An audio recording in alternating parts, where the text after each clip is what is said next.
The night was loud inside Rusty Jack's Roadhouse, the kind of place where the neon lights buzzed louder than the jukebox.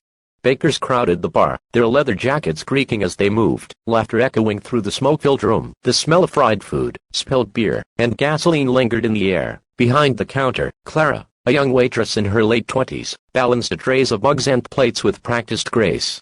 But behind her tired smile was a story no one seemed to notice. Her eyes held a heaviness, the kind that only comes from carrying more than life had ever meant for one pair of shoulders. Clara lived quietly, working double shifts, walking home in the dark, saving every dollar she could. Few people knew she had a little boy waiting at home. Ethan, just 6 years old, sick and frail, took 2 oxygen tubes, fighting a condition that demanded expensive treatment Clara could never fully afford. Every tip she earned, every dollar she folded into her apron, was a step toward keeping her son alive. The night wore on, and a group of rough bikers stumbled in, louder than the rest. Their leader, a burly man with a beard like iron wires, slammed his hand on the bar and shouted for drinks. Clara nodded politely and poured them each a beer. She kept her head down, as always, avoiding trouble. But trouble had a way of finding the quiet ones. As she passed one of the bikers his mug, he smirked and tugged at her sleeve. "Nice shirt," he slurred. "Bet it looks better off." She tried to pull away gently, but he grabbed harder. In a blurred motion, he yanked, and with the sound of fabric tearing, Clara's shirt split open at the shoulder. The bar went silent. The jukebox still played, but every head turned toward the scene. Clara froze, her tray clattering to the floor, mugs shattering like glass thunder. Her face burned with shame as she clutched her torn shirt, tears stinging her eyes. But then something unexpected. On Clara's chest, revealed beneath the ripped fabric, was a small medical device taped to her skin. Thin tubes ran upward, disappearing beneath her collar. People gasped, not because of scandal but because of truth. The biker's grin faded instantly. Clara's trembling hand tried to cover the device, but it was too late. The whole bar had seen. The old bartender, Joe, broke the silence. "Clara," he whispered, his voice choked. "You've been hiding this all this time." Her lips trembled. She tried to speak, but her voice cracked. "It's not for me," she whispered, clutching her shirt tighter. "It's for my boy. He needs the treatments, but I can't afford them. I was trying to save enough before anyone knew." The room fell into a stunned hush. Rough bakers who had spent their lives raising hell suddenly looked away, ashamed. A woman at the corner booth covered her mouth.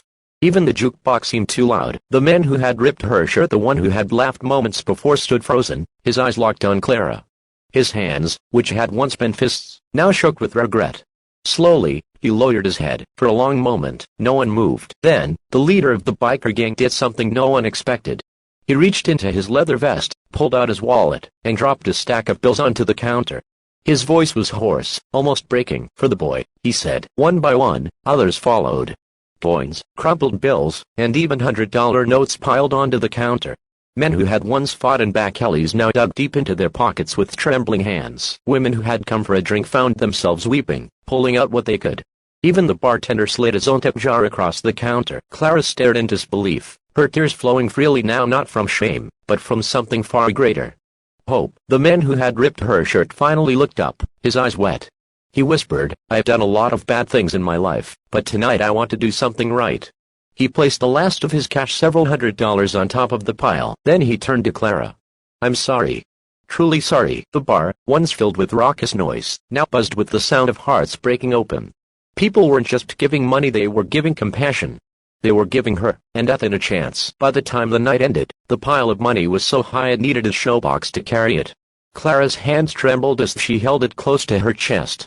She whispered a quiet prayer of gratitude, though no one could hear. When she left that night, the biker who had hurt her walked her to the door, not as a predator, but as a protector. He held it open for her, his head lowered in shame, as if silently promising he would never again be the man he had been. And back at home, when Clara tucked Ethan into bed, she held him a little tighter, knowing that strangers had turned into angels that night. The story spread far beyond that bar. People who had never met Clara or Ethan donated, shared, and prayed. What began as one cruel act became a wave of kindness that saved a boy's life. Sometimes, it takes one broken moment to reveal the hidden battle someone is fighting.